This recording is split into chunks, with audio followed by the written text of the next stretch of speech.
Hello, my name is Kaihen. A few days ago, I caught up on Skeleton Soldier Couldn't Protect the Dungeon. And in the show where the main character's power level changes about as often as the timeline, I thought to myself, how powerful is the Skeleton Soldier? He's quickly becoming comparable to all our favorite isekai protagonists, but this isn't necessarily an isekai story.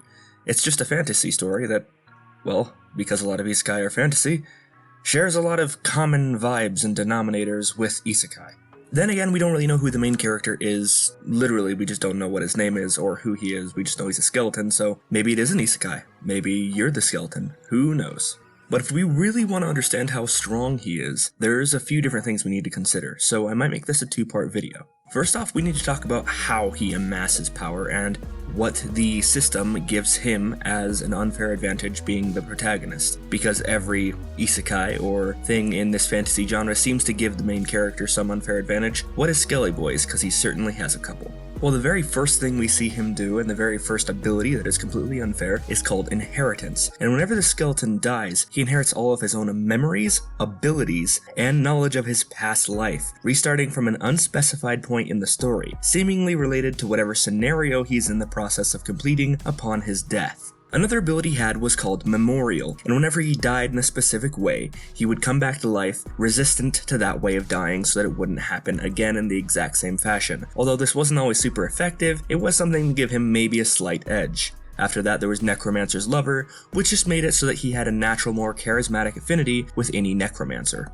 What's important if you're caught up though is that you understand those two abilities, which gave him his heat resistance and his corrosive resistance, and the affinity with necromancers, are both scrapped now as he got stronger, and the system decided he no longer needed those two advantages. Other than this, we have seen a couple strange examples of cases where he's been able to sleep and dream, which is something implied not to be normal of his species. On top of that, there's lilium, and the fact that he has an acclamation to lilium. Lilium is a material like almost the blood of reality that can change things on a permanent basis in the timeline, things that will never be changed back. So whenever he uses lilium, he changes things on a permanent basis, suggesting that he's the only one that can actually use it to its full potential thus far in the story. Now, in order to understand how lilium is used by Skellyboy, we need to talk about Rayet for a second. Rayet was a low member of the TNT Guild who really held no status in the guild, but had some slight information because of it.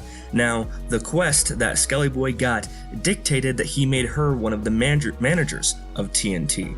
In order to do this, he needed to give TNT lilium. And then after doing that, giving this guild lilium, he was able to permanently change the timeline so that when he came back the next time, she became a manager on her own without his help, because he introduced lilium into it, and that changed the timeline, dictating that it doesn't even need to be a magical process, but rather, whenever he has any contact with lilium and gives it to anyone else or does anything at all with it, it can have permanent consequences not only on the present, but the past. Another very important ability that he didn't actually have in the beginning of the story, but rather got later on from a necromancer, is essence absorption. Now, how this works is similar to how slime from that time I got reincarnated as a slime can absorb the power of his enemies, but it's less combat based, and in that way it's less powerful. So what happens is if he kills someone within a couple months of them having been killed, or if he finds someone who has been killed within a couple months, he can absorb their skills, very similar to what Rimuru can do. Like I said though, it's not combative, and he can't actually defeat enemies with this skill. He can only use it once an enemy has been killed. Now, another thing is that the most powerful character we've been introduced to in the story thus far has been someone the community has dubbed the Grey Knight. Now, this individual has, for some reason, been incapable of harming the main character, as all his attacks and weapons phase right through Skellyboy. Either that, or for some reason he's intentionally avoiding harming the main character. Now, either one of these could be the case, but for some reason it is worth noting that he's seemingly immune to the Grey Knight. There's also the fact that he can gain skills, abilities, and stats simply from reading books written by a particular author known as Kevin Ashton. Now, this is worth including because technically that's a whole other way he can level up, and it could be just as useful as being able to absorb skills from dead people because he can absorb skills from books, making this almost like Skyrim, I guess. Another thing worth mentioning is that magic isn't something that can be used by just any individual in this universe. Someone either needs to have special items that allows them to use magic, a special type of heart, or, in Skellyboy's case, magic circuits, which is something that was carved into him by the mage Isaac when Isaac took over his body temporarily. Since it was his body and it used lilium, it had a permanent effect on him in the timeline, much like what happened with Rayet, allowing him to permanently be able to use magic. And to make this more like a video game, he also has a skill known as skill combination, which allows him in turn to use his skills in combinations and combine them in ways that essentially allow him to use completely different skills and completely different effects, or stack the effects of skills that he does have. Now this next thing, we don't necessarily understand what it does, but I will refer to it simply as his output code. Now when his assimilation rate drops to a certain level, his assimilation rate being how involved he is with his role within the story, when it drops to a certain level and he becomes less involved with whatever his supposed purpose is, then it causes him to remember parts of his life before serving the succubus, perhaps before being a skeleton, and drastically increasing his combat proficiency. Also changing his personality to a more confident, entitled warrior that was able to make demands of even a powerful individual like Isaac supernaturally, as if it had the right to do so. So we can definitely surmise that his output code is something that brings back the individual he was before dying and becoming a skeleton. This individual was obviously someone powerful, important, and historical, being that their name was erased from their grave in an unmarked location buried just a few feet under the ground in a very improper way, suggesting that maybe he was some type of high-ranking official who was gotten rid of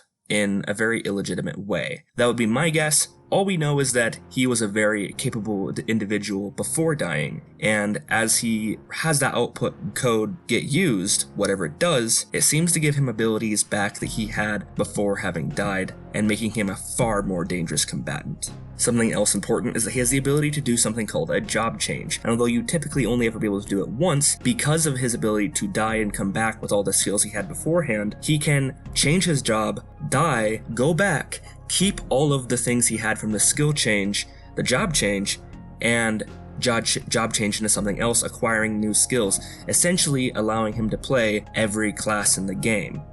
There's also some unknown store system within this fantasy world setting, and because he chose the highest choice for the type of item he could buy from the store, it's not going to be accessible until he gets to a certain level. But once he does, it's called anti-world or like world denial items. After accomplishing this, we can assume he'll be able to acquire items that don't obey the laws of physics or the rules of the world, in which case, we don't know what that's going to do, but it's exciting, and it's obviously going to be something world-breaking.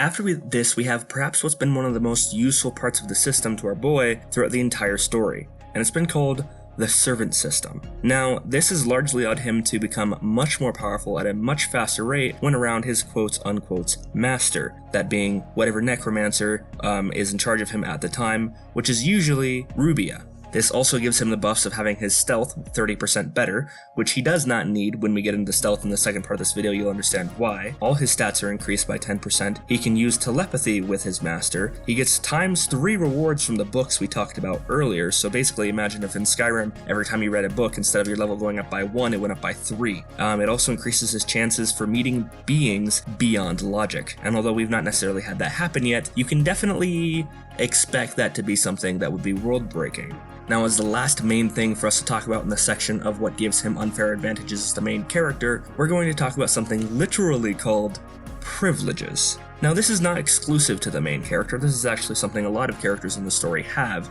but it's exclusive to certain timelines. It's not something he holds on to. So it's important to take note that these are not abilities he has into himself without any outside help. The abilities we'll cover in 3 different sections real quickly. There's when he's serving Malphus. Malphus is a demon lord who Isaac serves, and when he is under the service of Malphus, he gets darkness and charm. Darkness causing him to have a crazy 25% damage boost to everything he does, and his attacks can be imbued with the ability to affect one's sanity, straight up attacking one's sanity. On top of that, you have charm, which basically causes him to be able to seduce others into a state where they think very highly of him. Both of these are extremely crazy useful and pretty cool abilities for the main character to have. But on top of that, when Isaac uses his abilities and grants temporary abilities onto him, which I will call, just for the sake of understanding him, the privileges of Isaac. It increases his luck dramatically and causes it so that his enemies are more likely to mess up when trying to attack him, and makes it so that any magic users he fights he has extra effectiveness against, and he's much more resistant to mind control, which is a big thing in this universe. On top of that, the very last thing we have to talk about, which is unlikely he can have at the same time as these other two blessings, or privileges I mean, because blessings are something else for another time. Another thing is the privileges of Batis, which is another demon lord, and I'm not sure that you can be in service of two demon lords at the same time, or that you would want to be, because I can see a lot of issues there. But when he is in the service to Batis, he can use concealment, which is what the ghosts in the story use, allowing him to become completely erased to anyone's senses and basically disappear out of reality. Although, this being said, when we get into the next section, we realize this is very unnecessary for him at the point in the story we're at now, and Batis's privileges are almost useless to our main character with how powerful he's become. But we'll get into that another time. For the second part of the video, I hope you'll come back. I plan on releasing it the day after this video is released, so you can look forward to it then. This has been Kaihen, and hopefully, I'll catch you tomorrow.